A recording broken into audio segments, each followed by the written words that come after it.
warahmatullahi wabarakatuh. Alhamdulillahirrabbilalamin, amma ba'du. Baiklah yang kami hormati Dr. Haji Ahmad Hidayat selaku dosen pengampu fikih jinayat, dan tak lupa kepada teman-teman semua.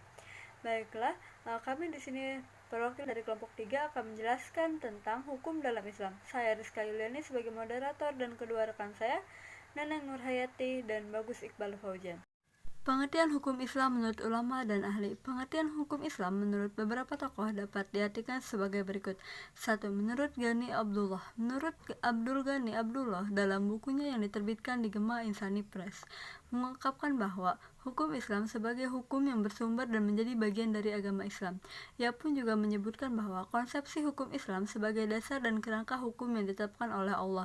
Hukum Islam menurut Abdul Ghani Abdullah tidak hanya mengatur antara manusia dengan Tuhannya saja, tetapi juga mengatur hubungan antara manusia dengan manusia, juga mengatur antara hubungan manusia dengan alam semesta. 2. Menurut Amir Sarifuddin. Beda lagi dengan pendapat Amir Sarifuddin, hukum Islam menurutnya sebagai perangkat peraturan wahyu Allah dan sunnah Rasulullah tentang tingkah laku manusia mukallaf yang diakui dan diyakini. Sumber hukum Islam. Kehidupan hukum Islam ternyata memiliki maksud dan tujuan, salah satunya untuk menyatukan perbedaan, mengingat banyak intervensi tentang ajaran Islam. Interpretasi yang timbul inilah yang memicu terjadinya perbedaan pendapat, konflik, pemahaman, radikal, dan sifat keegoisan masing-masing golongan. Maka dari itu, hukum Islam hadir sebagai penengah. Kenapa sebagai penengah? Karena hukum Islam disusun berdasarkan pada sumber hukum Islam. Dikutip dari laman NU online, adapun sumber hukum Islam yang digunakan mengacu sebagai berikut. Pertama, Al-Quran. Kedua, hadis. Ketiga, ijma. Baik, materi kedua yaitu menjelaskan tentang kias. Kias sepertinya tidak banyak orang yang tahu. Sekalipun ada yang tahu, masih ada perbedaan keyakinan bahwa kias ini tidak termasuk dalam sumber hukum Islam. Meskipun demikian, para ulama sudah sepakat kias sebagai sumber hukum Islam. Kias adalah sumber hukum yang menjadi penengah apabila ditemukan permasalahan yang tidak ditemukan di dalam Al-Quran, hadis, dan ijma', maka dapat ditemukan di kias.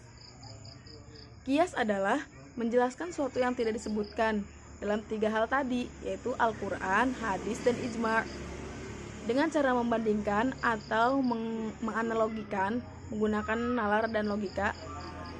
Sumber hukum Islam di atas menunjukkan bahwa hukum Islam tidak sekedar hukum biasa, karena dasarnya mengacu pada 4 hal yang sangat fundamental.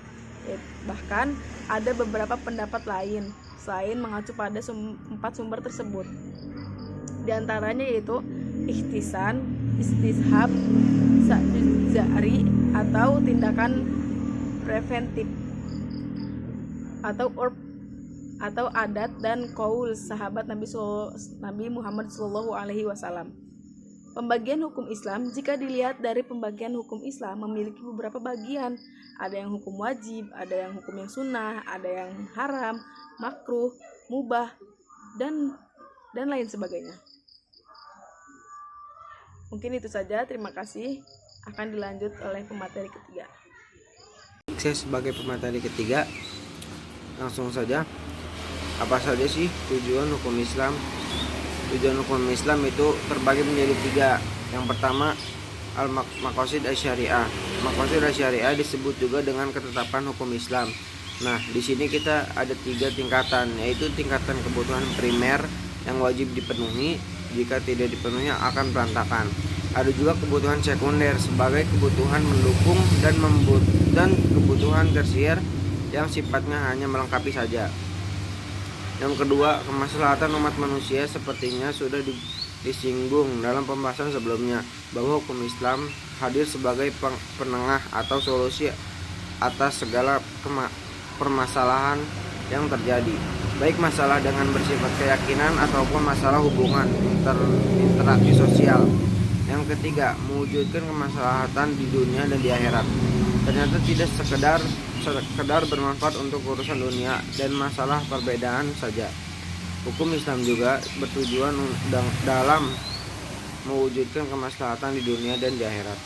Ada 5 unsur pokok terciptanya kemaslahatan di dunia dan akhirat, yaitu yang pertama agama, yang kedua jiwa, yang ketiga akal, yang keempat keturunan, dan yang terakhir harta. Baik, sekian dari saya, kurang lebihnya mohon maaf. Bila taufiq wal hidayah, wassalamualaikum warahmatullahi wabarakatuh.